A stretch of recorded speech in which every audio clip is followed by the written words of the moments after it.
അധ്യായം 4.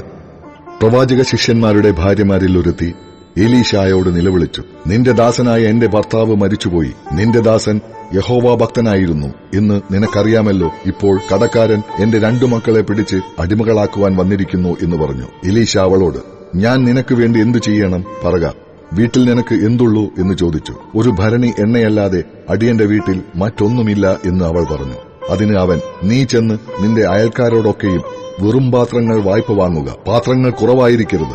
പിന്നെ നീയും നിന്റെ മക്കളും അകത്തു കയറി വാതിലടച്ച് പാത്രങ്ങളിലൊക്കെയും പകർന്ന് നിറഞ്ഞത് ഒരു ഭാഗത്ത് മാറ്റിവെക്കുക എന്നു പറഞ്ഞു. അവൾ അവനെ വിട്ട് ചെന്ന് തന്റെ മക്കളോടുകൂടെ അകത്തു കടന്ന് വാതിലടച്ചു. അവർ അവളുടെ അടുക്കൽ പാത്രങ്ങളെ വെച്ചുകൊടുക്കുകയും അവൾ പകരുകയും ചെയ്തു. പാത്രങ്ങൾ നിറഞ്ഞ ശേഷം അവൾ തന്റെ മകനോട്, ഇനിയും പാത്രം കൊണ്ടുവരിക എന്ന് പറഞ്ഞു. അവൻ അവളോട്, പാത്രമൊന്നുമില്ല എന്ന് പറഞ്ഞു. ഇപ്പോൾ എണ്ണ നിന്നുപോയി. അവൾ ചെന്ന് ദൈവപുരുഷനോട് വസ്തുത അറിയിച്ചു. നീ പോയി എണ്ണ വിറ്റ് കടം വീട്ടി ശേഷിപ്പുകൊണ്ട് നീയും മക്കളും ഉപജീവനം കഴിച്ചുകൊള്ളുക എന്ന് പറഞ്ഞു. ഒരു ദിവസം എലീശ ചൂനേമിലേക്ക് പോയി. അവിടെ ധനികയായൊരു സ്ത്രീ ഉണ്ടായിരുന്നു. അവൾ അവനെ ഭക്ഷണത്തിന് വരണം എന്ന് നിർബന്ധിച്ചു. പിന്നത്തേതിൽ അവൻ ആ വഴി പോകുമ്പോഴൊക്കെയും ഭക്ഷണത്തിന് അവിടെ കയറും. അവൾ തന്റെ ഭർത്താവിനോട്, നമ്മുടെ വഴിയായി കൂടെ കടന്നുപോകുന്ന ഇയാൾ വിശുദ്ധനായൊരു ദൈവപുരുഷൻ എന്ന് ഞാൻ കാണുന്നു. നാം ചുവരോടുകൂടിയ ചെറിയൊരു മാളികമുറി പണിതുണ്ടാക്കുക. അതിൽ അവൻ ഒരു കട്ടിലും ഒരു മേശയും ഒരു നാൽക്കാലിയും ഒരു നിലവിളക്കും വയ്ക്കുക. അവൻ നമ്മുടെ അടുക്കൽ വരുമ്പോൾ അവൻ അവിടെ കയറി പാർക്കാമല്ലോ എന്ന് പറഞ്ഞു. പിന്നെ ഒരു ദിവസം അവൻ അവിടെ വരുവാനിടയായി. അവൻ ആ മാളികമുറിയിൽ കയറി അവിടെ കിടന്നുറങ്ങി. അവൻ തന്റെ ബാല്യക്കാരനായ ഗേഹസിയോട്, ശൂനേംകാരത്തിയെ വിളിക്ക എന്ന് പറഞ്ഞു. അവൻ അവളെ വിളിച്ചു. അവൾ അവന്റെ മുമ്പിൽ വന്നു നിന്നു. അവൻ അവനോട്, നീ ഇത്ര താൽപര്യത്തോടെയൊക്കെയും ഞങ്ങൾക്ക് വേണ്ടി കരുതിയല്ലോ. നിനക്ക് വേണ്ടി എന്തു ചെയ്യണം? രാജാവിനോടോ സേനാധിപതിയോടോ നിനക്ക് വേണ്ടി വല്ലതും പറയേണ്ടതുണ്ടോ എന്ന് നീ അവളോട് ചോദിക്കുക എന്ന് പറഞ്ഞു. അതിന് അവൾ, ഞാൻ സ്വജനത്തിന്റെ മധ്യേ വസിക്കുന്നു എന്ന് പറഞ്ഞു. എന്നാൽ അവൾക്ക് വേണ്ടി എന്തു ചെയ്യാമെന്ന് അവൻ ചോദിച്ചതിന് ഗേഹസി, അവൾക്ക് മകനില്ലല്ലോ, അവളുടെ ഭർത്താവ് വൃദ്ധനുമാകുന്നു എന്ന് പറഞ്ഞു. അവളെ വിളിക്ക എന്ന് അവൻ പറഞ്ഞു. അവൻ അവളെ വിളിച്ചപ്പോൾ അവൾ വാതിൽക്കൽ വന്നു നിന്നു. അപ്പോൾ അവൻ, വരുന്ന ആണ്ടിൽ ഈ സമയമാകുമ്പോഴേക്ക് നീ ഒരു മകനെ അണച്ചുകൊള്ളും എന്ന് പറഞ്ഞു. അതിന് അവൾ, അല്ല, ദൈവപുരുഷനായ എന്റെ യജമാനനെ അടിയനോട് ഭോഷ്ക് പറയരുതേ എന്ന് പറഞ്ഞു. ആ സ്ത്രീ ഗർഭം ധരിച്ചു.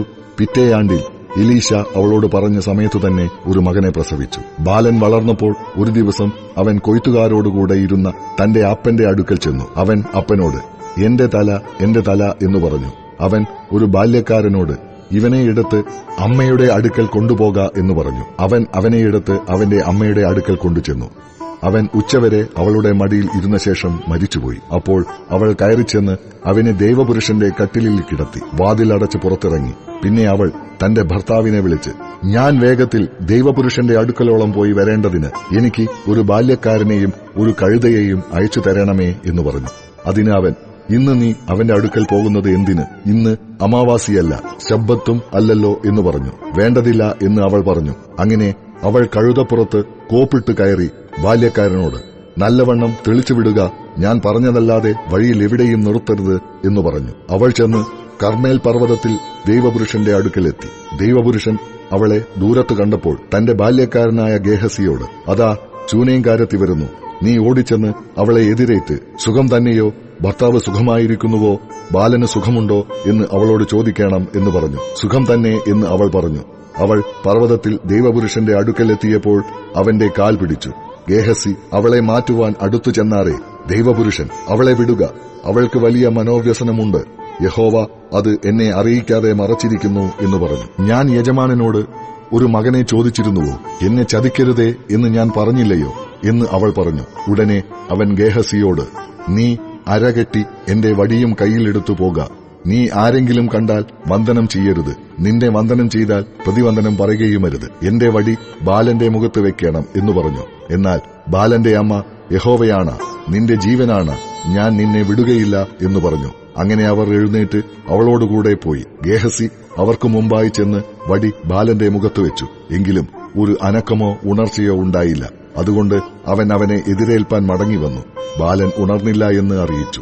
എലീശ വീട്ടിൽ വന്നപ്പോൾ തന്റെ കട്ടിലിന്മേൽ ബാലൻ മരിച്ചു കിടക്കുന്നത് കണ്ടു. താനും ബാലനും മാത്രം അകത്തുണ്ടായിരിക്കെ അവൻ വാതിൽ അടച്ച് യഹോവയോട് പ്രാർത്ഥിച്ചു. പിന്നെ അവൻ കയറി ബാലന്റെ മേൽ കിടന്നു. തന്റെ വായ് ബാലന്റെ വായ്മേലും തന്റെ കണ്ണ് അവന്റെ കണ്ണിന്മേലും തന്റെ ഉള്ളം കൈകൾ അവന്റെ ഉള്ളം കൈകളിന്മേലും വെച്ചു. അവന്റെ മേൽ കവിണ്ണുകിടന്നപ്പോൾ ബാലന്റെ ദേഹത്തിന് ചൂടുപിടിച്ചു. അവൻ ഇറങ്ങി മുറിയിൽ അങ്ങോട്ടും ഇങ്ങോട്ടും ഒന്ന് നടന്നിട്ട് പിന്നെയും കയറി അവന്റെ മേൽ കവിണ്ണുകിടന്നു. അപ്പോൾ ബാലൻ 7 പ്രാവശ്യം തുമ്മി കണ്ണു തുറന്നു. അവൻ ഗേഹസിയെ വിളിച്ചു, ശൂനേംകാരത്തിയെ വിളിക്ക എന്ന് കൽപ്പിച്ചു. അവൻ അവളെ വിളിച്ചു. അപ്പോൾ അവന്റെ അടുക്കൽ വന്നപ്പോൾ അവൻ, നിന്റെ മകനെ എടുത്തുകൊണ്ടു പോയിക്കൊള്ളുക എന്ന് പറഞ്ഞു. അവൾ അകത്തു ചെന്ന് അവന്റെ കാൽക്കൽ സാഷ്ടാംഗം വീണ് നമസ്കരിച്ചു തന്റെ മകനെ എടുത്തുകൊണ്ടുപോയി. അനന്തരം എലീശ ഗിൽഗാലിൽ പോയി. അന്ന് ദേശത്ത് ക്ഷാമമുണ്ടായിരുന്നു. പ്രവാചക ശിഷ്യന്മാർ അവന്റെ മുമ്പിൽ ഇരിക്കുമ്പോൾ അവൻ തന്റെ ബാല്യക്കാരനോട്, നീ വലിയ കലം അടുപ്പത്ത് വെച്ച് പ്രവാചക ശിഷ്യന്മാർക്ക് പായസമുണ്ടാക്കുക എന്ന് പറഞ്ഞു. ഒരുത്തൻ ചീര പറിപ്പാൻ വയലിൽ ചെന്ന് ഒരു കാട്ടുവള്ളി കൊണ്ട് മടി നിറയെ പേച്ചൂര പറിച്ചു കൊണ്ടുവന്നു. അവർ അറിയായികയാൽ അരിഞ്ഞു പായസക്കലത്തിലിട്ടു. അവർ അത് ആളുകൾക്ക് വിളമ്പി. അവർ പായസം കുടിക്കുമ്പോൾ നിലവിളിച്ചു, ദൈവപുരുഷനായുള്ളോവേ, കലത്തിൽ മരണം എന്ന് പറഞ്ഞു. അവർക്ക് കുടിപ്പാൻ കഴിഞ്ഞില്ല. മാവ് കൊണ്ടുവരുവിൻ എന്ന് അവൻ പറഞ്ഞു. അത് കലത്തിലിട്ടു. ആളുകൾക്ക് വിളമ്പിക്കൊടുക്ക എന്ന് പറഞ്ഞു. പിന്നെ ദൂഷ്യമായുള്ളതൊന്നും കലത്തിലുണ്ടായിരുന്നില്ല. അനന്തരം ബാൽശാലീശയിൽ നിന്ന് ഒരാൾ ദൈവപുരുഷന് ആദ്യ ഫലമായിട്ട് 20 യവത്തപ്പവും മലരും പൊക്കണത്തിൽ കൊണ്ടുവന്നു. ജനത്തിന് അത് തിന്മാൻ കൊടുക്ക എന്ന് അവൻ കൽപ്പിച്ചു. അതിന് അവന്റെ ബാല്യക്കാരൻ, ഞാൻ ഇത് 100 പേർക്ക് എങ്ങനെ വിളമ്പും എന്ന് പറഞ്ഞു. അവൻ പിന്നെയും, ജനത്തിന് അത് തിന്മാൻ കൊടുക്ക, അവർ തിന്നുകയും ശേഷിപ്പിക്കുകയും ചെയ്യും എന്ന് യഹോവ അരുളി ചെയ്യുന്നു എന്ന് പറഞ്ഞു. അങ്ങനെ അവൻ അവർക്ക് വിളമ്പിക്കൊടുത്തു. യഹോവയുടെ വചനപ്രകാരം അവർ തിന്നുകയും ശേഷിപ്പിക്കുകയും ചെയ്തു.